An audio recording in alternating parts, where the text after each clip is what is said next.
दोस्तों नमस्कार। किसी महान एक इंसान ने एक कथन दिया था, देशभक्ति और धर्म एक ऐसा नशा है जो एक बार किसी को लगा दो तो आसानी से छूटती नहीं है।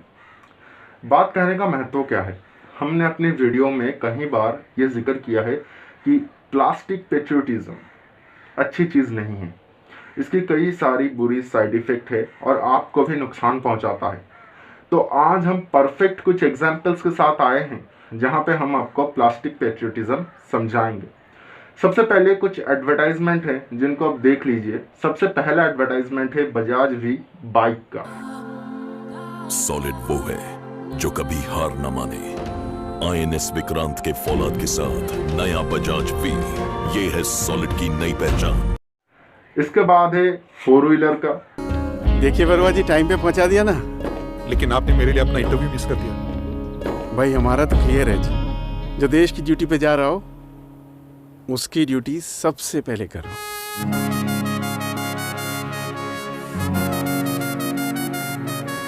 Thank you. और आखिर उनकी सैंट्रो ने मुझे मेरी मंजिल तक पहुंचा दिया। इतना ही नहीं, खाने में भी देशभक्ति। फॉर्चून की ऑयल का। बाहर सर बात आपने तो ना पिप्पी की याद दिला दी। एकदम बीवी के हाथ का बना हुआ टेस्ट। बिल्कुल सही। घर का स्वाद है आपके खाने में सर, कमाल है। घर का स्वाद तो होना ही था। आपके घर से जो हूं जैसे 130 करोड़ और हैं। फॉर्चून ऑयल, घर का खाना होता है। देशभक्ति जब गाड़ियों में हो, खाने में हो, तो घर पे क्यों नहीं? तो कजरिया की टाइल्स का।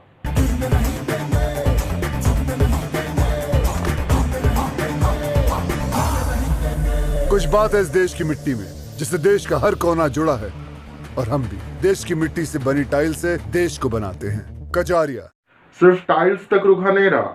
हमारी जो फिल्म, जो बॉलीवुड है, वो भी इससे अछूत नहीं है। हमारी बॉलीवुड का। पाकिस्तान जो भाषा समझता है उसी भाषा में पाकिस्तान को समझाने का समय अब आ गया है। Surgical strike sir. Jaskirat ji को देशभक्ति दिखाने का वक्त आ गया। You going to be my pilot Seerat. कि हिंदुस्तान अब चुप नहीं बैठेगा। ये नया हिंदुस्तान है, ये घर में घुसेगा भी और मारेगा भी।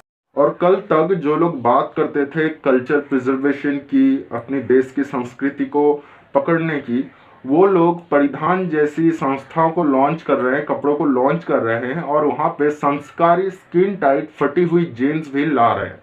और अब इस वक्त की बड़ी खबर आपको बता दें, पतंजलि जीन्स का इंतजार खत्म होने वाला है। पतंजलि के पहले परिधान शोरूम का उद्घाटन जो योग गुरु रामदेव करने जा रहे हैं।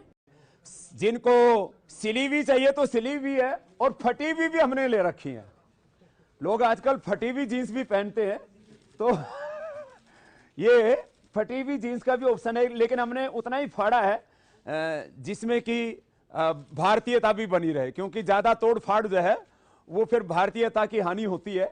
और सबसे महत्वपूर्ण, जिसमें देशभक्ति होना ही चाहिए। देशभक्ति के बिना ये चीज चल ही नहीं सकता।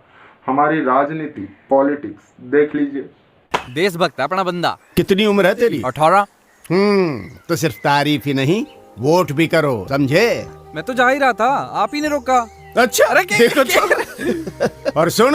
हाँ पापा। मुंह तोड़ जवाब दिया आतंकवाद ने। जी पापा। इनकी लिस्ट यहीं पे खत्म नहीं हो जाता। इनकी लिस्ट अगर आप गिनने के लिए बैठेंगे तो बहुत लंबी जाती है, जहाँ पे टाटा नमक, देश के नमक, ऐसी बहुत सारी एडवर्टाइजमेंट है जो सिर्फ और सिर्फ आपकी पेट्रियोटिज्म पे अटैक करता है।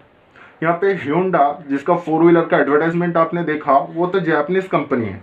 उसके साथ क्या लेना देना भाई इंडियन आर्मी का? यहाँ पे हर एक जगह पे एक चीज़ कॉमन है।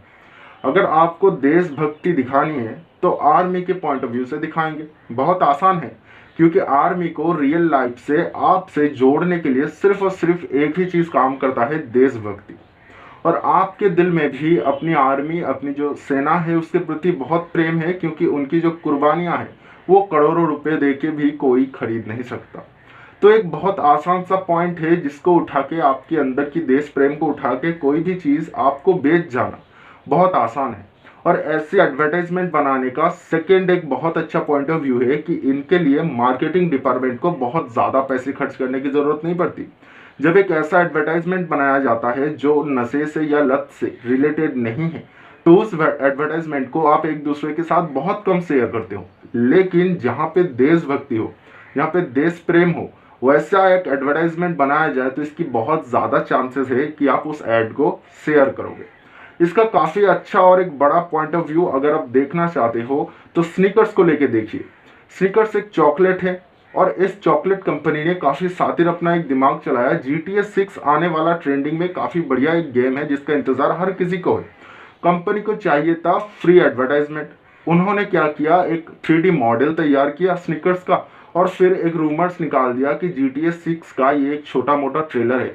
अब लोग आपस में ही ये चीज़ शेयर कर रहे हैं। क्यों? क्योंकि उनके बीच में एक क्रेज़ है, एक डिमांड है उस गेम की जो गेम आने वाला है। और उसके वजह से स्नीकर्स, जिसको लोग पहचानते भी नहीं थे, आज कितनों ने उस चीज़ को जान भी लिया और शेयर भी कर लिया। तो एक आर्मी से रिलेटेड ऐड को एक गेम से रिलेटेड ऐड के साथ जोड़ने की क्या ज़रूरत थी? एक क्लिप को, एक रूमर को जोड़ने की क्या ज़रूरत थी? तो यहाँ पे आपको समझाने की कोशिश की गई कि मार्केटिंग स्ट्रेटेजी क्या होती है, किस तरीके से एक ऐड को ऐसे बनाया जा सकता है कि आप ज़्यादा से ज़्यादा लोगों तक शेयर कर सको। तो यहाँ पे बात आता है कि बुराई क्या है भाई, देश के बारे में ऐड बना रहा है, आर्मी को लेके ऐड बना रहा है, इसमें तेरी क्या मतलब परेशानी है, तू क्यों इतना फट रहा है?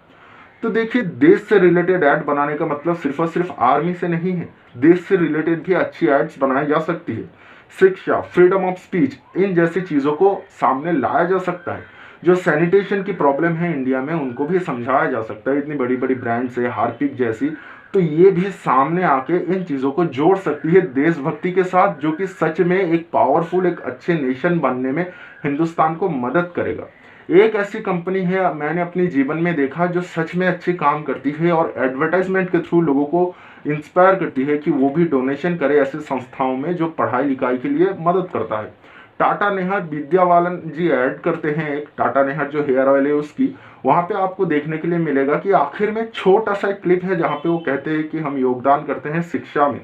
तो इस तरीके की एडवर्टाइजमेंट बना के हम लोगों के प्रति, आम लोगों के प्रति जो झोपड़ियों में रहते हैं, जिनके पास मुश्किल से एक टीवी ही संसाधन है अपने आप को एंटरटेन करने के और कुछ अच्छे पॉइंट ऑफ व्यू से खुद को रिफ्रेश करने के, एजुकेट करने के, उनके दिमाग में इन एडवर्टाइजमेंट के थ्रू हम अच्छे अच्छे चीज़ें, अच्छी अच्छी पॉइंट ऑफ व्यू डाल सकते हैं।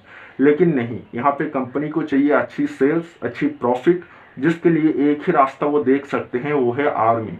हम इन चीज़ों के खिलाफ नहीं है, ये अच्छी चीज़ें हैं, बुरी चीज़ें हैं, वो अपने आप खुद आप जांच लीजिए और ख़रीदना हो तो ख़रीद सकते हैं। लेकिन क्या सच में एक इंसानियत की नज़र से, एक कंपनी की पॉइंट ऑफ व्यू से हट के अगर आप सोचते हो तो आपके अंदर जो फीलिंग्स है, आपके अंदर जो गर्व है अपनी देश की सेना को लेके, उसको यूज़ करते हुए कुछ चीज़ों को आपसे चिपका देना, क्या सच में यही देशभक्ति है? क्या यही हमारी संस्कृति है? जो जींस बाहर से इंपोर्ट होके आता है वो देश में आते ही अपनी संस्कृति पे अटैक करने लगता है, और जो जींस हम बनाते हैं खुद के लिए, चाहे वो फटा हो, पुराना हो, कितनी भी घटिया क्वालिटी का हो, कितनी भी अच्छी क्वालिटी का हो, वो हमारी संस्कृति पे अटैक नहीं करता। क्या मेड इन इंडिया का टैग लगा देने से वो नेशनल हो जाता है, वो नेशनलिस्ट हो जाता है वो प्रोडक्ट? क्या प्रोडक्ट भी जानता है कि मैं हिंदुस्तान का हूँ या पाकिस्तान का हूँ या चाइना का हूँ?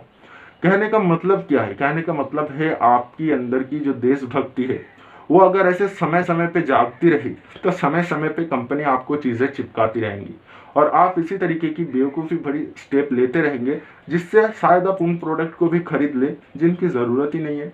अब एक खाने के तेल के साथ देश की आर्मी की क्या मतलब लिंक क्या हो सकता है? हाँ, तो इन चीज़ों से बाहर निकलिए, जो भी प्रोडक्ट खरीदना है खरीदिए, अपनी देशभक्ति, अपनी देश प्रेम को एक साइड में रखते हुए अपनी विचार और अपनी ज्ञान के कोई भी चीज़ जब आप खरीदते हैं तो उसको खरीदिए। इस तरीके की जो प्रोपागेंडा है, इस तरीके की जो ब्रेन वॉशिंग एडवर्टाइजमेंट है, इनके खिलाफ एक मुंह तोड़ जवाब दीजिए। धन्यवाद। हम मिलेंगे ऐसा ही एक और वीडियो के साथ, तब तक के लिए अलविदा। बहुत सारी वीडियोस है जो डिस्क्रिप्शन में आपके लिए हम लिंक प्रोवाइड करते हैं, उनको आप देख सकते हैं।